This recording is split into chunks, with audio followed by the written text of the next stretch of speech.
Hi, everybody. I'm Kevin Ioli from Yahoo Sports, and joining me is one of the best young fighters in the world, a name you were definitely going to know before too much longer. One of my favorite fighters to watch because I love knockouts, and this guy gets some of the best knockouts you're ever going to see. My man, Regis Prograis. How are you, Regis? Man, I'm good, man. I'm ready. I'm good. I'm just ready, excited. Well, Regis, for people who don't know, is the WBC interim super lightweight champion. He's 21-0 with 18 KOs. On Saturday on ESPN, he's going to fight Juan Velasco, who is 20-0 with 12 KOs. I don't think Velasco's fought the same kind of opposition that you have, but he's coming off a second-round knockout. I watched that fight on YouTube. Nice little left hook that he landed there. So let's start right there. You're fighting Juan Velasco on ESPN. There was a lot of thought maybe you'd be fighting a guy named Jose Ramirez on ESPN. Yeah. Disappointing that Top Rank decided to go in a different direction, Regis? Yeah, of course, it was definitely disappointing, with the whole Ramirez situation, but I guess they, figured out a different route. They wanted him to go a different route and for me to go a different route. And after, when I went to his fight in New York when he fought Amir Khan, the week after I fought, I went up. Of course, people saw I went up to Bob Arum and I talked to him and I asked him, I'm next. Am I going to get the shot? And right then and there, Bob Arum was saying was like, nah, I rather y'all, try to blow the fight up and you fight on his undercard. And I was like, I'm not gonna fight on his undercard, Right. So they gave me a date and they gave him a date, on main events. His just happened to, with the whole Daniel Connor situation, his didn't work out, so is and that's where we at. Here's the interesting thing. So, Daniel O'Connor, you referred to the situation. They were supposed to fight last week. Daniel O'Connor got dehydrated, cutting weight, passed out, was hospitalized. Really serious situation. Weight cutting is no joke. So that fight was canceled. Announced yesterday that Ramirez is going to fight Antonio Orozco. And do you find any irony in this, Regis? Orozco is a guy with a history of missing weight. So I know. I heard he would about have fought you, and now he's going to fight Orozco, who is, let's hope he makes weight, but who knows? I know, right? Yeah, because that's what I'm saying. He has a history of not making weight either. So you go from Danny O'Connor to going to the hospital not making weight to somebody that has a history of not making no weight. So I mean, this boxing world is crazy. It's just I don't even know how to explain it. I don't, I like what Top Rank is trying to do with the ESPN program, but I think not giving you the opportunity, and I want to get your reaction to this, to me is the problem that exists in boxing. It's the old thing. Hey, let's not put the best fights on. Let's milk it and put interim fights on. And I think the fans are saying we don't want to see those interim fights. We want to see the best fight the best. Would you agree with that? Definitely, definitely. Well, my whole thing, of course, that's why, my plans are to go into the tournament, because World it's the Boxing Super. fight. Yeah, the Super Series, because it is the best fight and the best, of course, in professional boxing, you can be a champion and you can fight, you don't have to fight the number one contender. You can fight, number 20 or something like that. You Right. don't, and they milk they try to milk the titles as long as they can, so I mean I think that's the whole problem with it right now is just people not fighting who they supposed to fight. Me and Ramirez, I was mandatory for Ramirez, and it's loopholes. There's always some type of loophole, and they got out the fight and got me this fight, but I mean at the end of the day, like, I'm happy now because I never was, because I always talk so much stuff about Ramirez every time, he's such a nice guy, Right. and I feel bad because every time they do an interview about him with him, and he's like, man, he's a good fighter, he's hungry and all this, and when I get on, I'm like, man, I'll kick his ass and I'm gonna beat him up and all that stuff. So it wasn't nothing. It wasn't nothing personal about him with him. It was just I had to fight. I was gonna fight Victor Postal for an interim title before the official title was still vacant, and I was fighting for an interim title. And then I ended up fighting Julius Sandaga, which is a unified world champion. I had to fight him for an interim title, and then you get somebody, you get Jose Ramirez. He fought Amir Khan for the full title, and at the time, Amman got knocked out by Granados, and then he fought two nobodies after that, and still he Right. fought for the title. So that was my whole situation. I was just frustrated by that because, just because of that whole situation, and at the time when they made it last year, we went to the WBC convention. Mine was ranked number 1 in the WBC.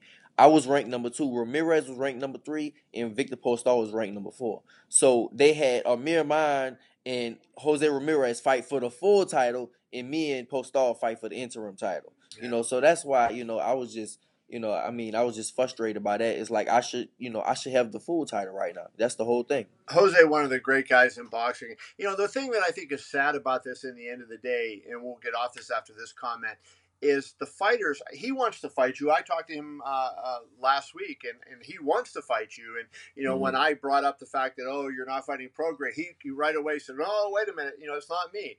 And so it's like the fighters want to fight the fights in the most cases. Would you agree? It's the promoters and the managers behind the scenes that are doing all this, what I think is harm to boxing. Yeah, of course. The whole thing about it, like, fighters are not scared of other fighters. Right. Fighters are gonna fight. We've been fighting. Most people been fighting their whole life. They're not scared of another fighter. It is. It's the business side of things that get in the way. You can get that from me.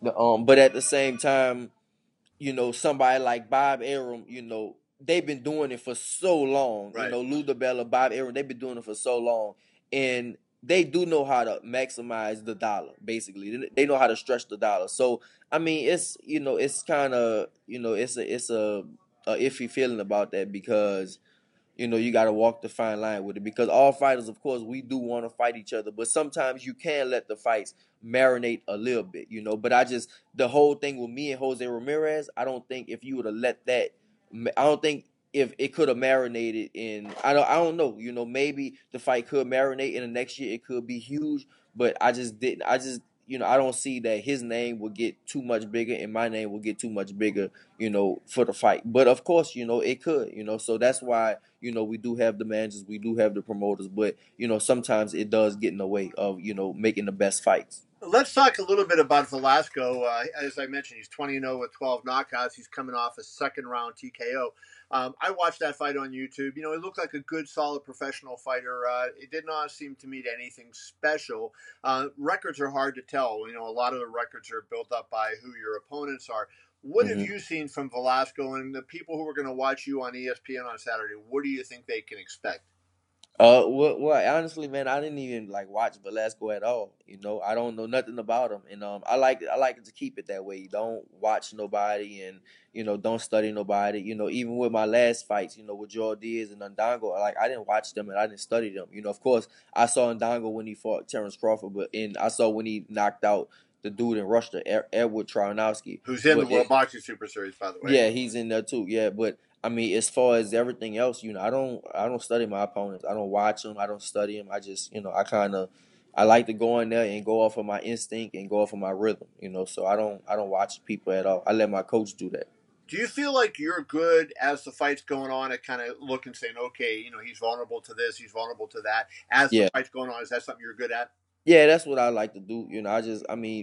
For me, I just go off, like I said, I go off of my instinct, go off of my rhythm, because when you watch a fight on TV or you watch it on YouTube and stuff, if he can do one thing and it looked like this, and then you get in the ring and it's a whole different thing. You can't tell how hard he hits, or you can't tell how fast he is, or you definitely can't tell how much heart he has, from watching a YouTube video, so that's why with me, I rather, just go out there and just, go off of my instinct.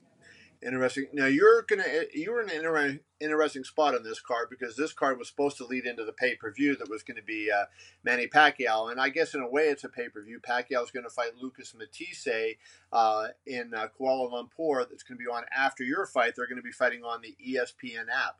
Is there ever any thought in your head that Pacquiao could be in your future if he wins this fight? And he has said numerous times he would fight at 140. He's never done it, but he's brought that up. Do you have in your mind that he might be an optional defense for you at some point? You know what? I really do think so. I really think me and the Pacquiao fight could be a potential matchup. One day it might even be after this. You never know. You never know how things go. But Yeah, I really do. I think that I could get a Pacquiao fight, or even like a Lomachenko fight. Maybe even after this. Of course, it depends on what the fans think, and depends on what the promoters want to do and stuff like that. But I really do see myself fight Pacquiao. And that'll be like, for me, it'll be, if I get the fight, that'll be ridiculous. That'll be crazy. To me, like, Pacquiao is like a god in boxing. Well, I wrote a column yesterday critical of Pacquiao, and it was not. I think he's still a very good fighter. I don't think he's the elite fighter that he once was, but he's still a very, very good fighter. But it seems to me like that he's trying to do too many different things. Being a politician, you can't devote all your time to being a fighter. Have you watched his fights? I know you say you don't watch a lot of your opponents. Have you watched Manny's last couple fights? Say the Well, F1 I fight. watch Manny. I don't watch my opponents, but yeah, I watch all of Manny Pacquiao's fight. I watched his fight So since where do he you was think he is right 15. now? I watched Pacquiao fight since he was 15 years old. All the way when he first got knocked out until now. Like I said, Pacquiao's like a god in my eyes in boxing. The only eight division champion in the history of sport. That's like ridiculous. But yeah, he's not the fighter that he used to be. I don't know if it's. I mean, I think it's a combination of things to where he's getting older. Father time will always catch up with you. You gotta answer to Father time eventually, and he does a lot of things, but and I think after the Marquez knockout, when Marquez put him to sleep real bad, I think that took a lot out of him too. So it's just like, I don't think his killer instinct is there no more. And yeah, he does too many things. He's involved with too many things. But it's Pacquiao. So I think, but at the same time, it's Father time. Because Pacquiao is just in his prime, he was just destroying people. I covered So Pacquiao all over the world, and I've seen him win his biggest fights. I've seen him lose his biggest fights. Um, Here's the thing that's puzzled me that I can't figure out. You referenced it a little bit, maybe. He hasn't had a knockout since he knocked out Miguel Cotto. I mean, mhm. that was 2009, so we're coming up on 9 years, and Manny Pacquiao's won a number of big fights in that interim time. Where has his power gone? Is it just that he's too small for the division he's in, or what do you think it is that he's not knocking guys out? I wouldn't say it's too small. Now, of course, they got people that's gonna say steroids. I don't believe that about Pacquiao. I can't, it's hard for me to believe that somebody like that, in idol in my eyes, is like on steroids, cheating and stuff like that. But I just think that he just lost the killer instinct, because you'll see him hurt people, and back in his heyday, if he hurt somebody, he's gonna get him out of there. Like Right. he was getting him out of there. But it's like now, he'll hurt somebody, and he'll back off a little bit, and he won't throw the right punches, and you know I think that's all. I think well, not all, but I think that's a part of it. His killer instinct. I think the killer instinct is just is gone. He's getting older. He's definitely a real nice person, but he was a nice person back in the day, but Right. he was a killer when he got inside the ring. He But, get you hurt, and he's gonna get you out of there. But now I just think he doesn't have it. His when he fought against Timothy Bradley, he dropped him a couple of times. I think that old Pacquiao would have finished him off. right. The old Pacquiao would have definitely finished Timothy Bradley off. Even with Rios, and I mean, I just think the Chris older Algieri Pacquiao. went down 6 times and made it to the finish. Exactly, that's what I'm saying. So I think that old Pacquiao would have totally dismantled him. Just got him out of there all. Just it would have been over. So I just think a lot of it is of course, like I said, father time, and he's just getting older. That's the thing.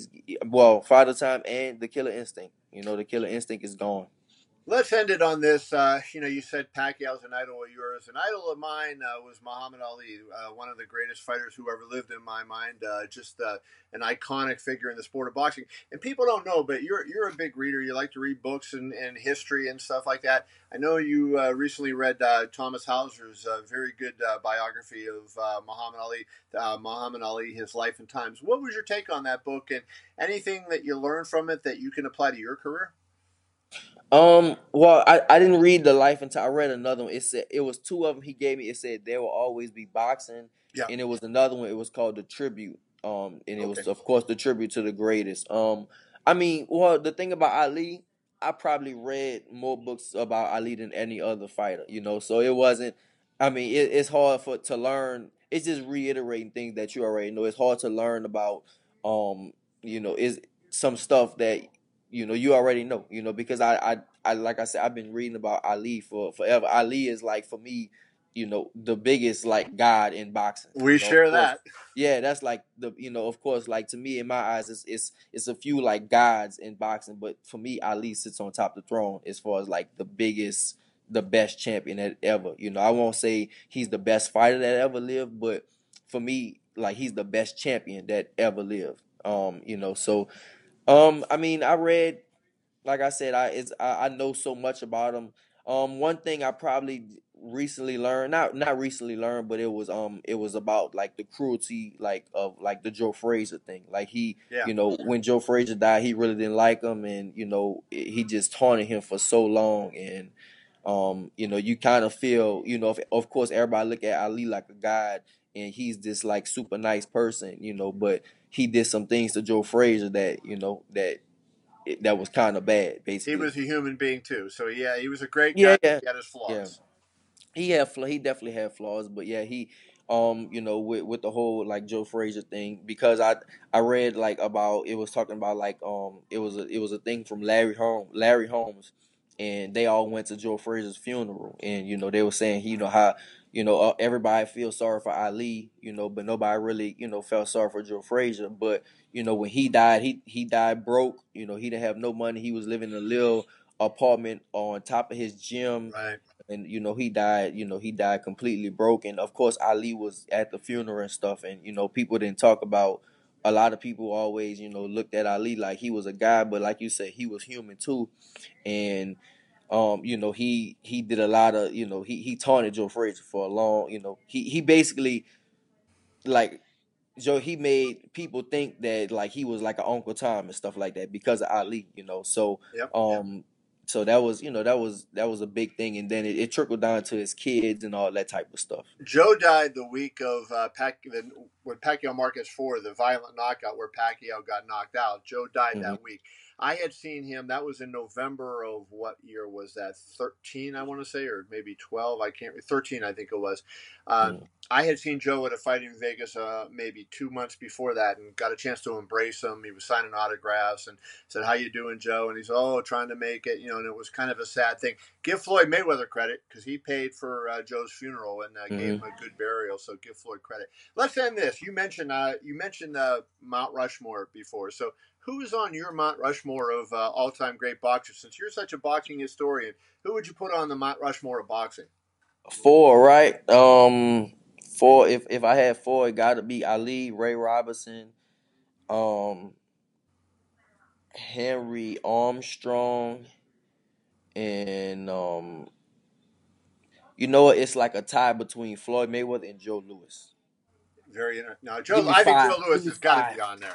Joe Lewis has Yeah, got to. yeah, Joe. You know what? I What think he Joe did for Louis this should be on country there. is amazing. Yeah, what he did for the country, but if you look at, I think I look at like everything together, So, of course, what he did for the country was, it was crazy. It was unbelievable what he did for the country.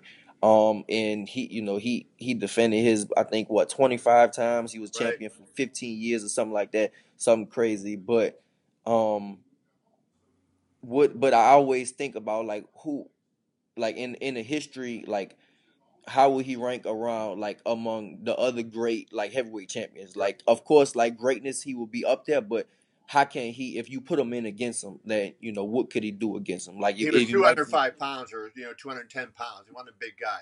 yeah, exactly. You look at people like Holyfield and Tyson and Lennox Lewis and the Klitschko's. How would Joe Frazier, not Joe Frazier, Joe Lewis match up to those Right. people? But yeah, I think I'll have to go with five. I can't go with four. I think I would have to go with five. I think He's pretty I boy definitely or have to Money put. May in there. I gotta put, yeah, Mayweather is unbelievable. A lot of people don't like his style and they hate him and stuff like that. But if you know boxing, I mean, this man is he's good. He's really really good. He's one of the greats, and definitely in my eyes. So I think I would put five. Just add a head to the mountain. That's all. Well, speaking of great, this guy is on his way to greatness. Regis Prograis, the WBC interim world champion, defending his title Saturday on ESPN. So make sure you catch that. Regis, best of luck. Look forward to talking to you again. Cool, man. Thank you. Thanks for Thanks, having me. brother. Cool.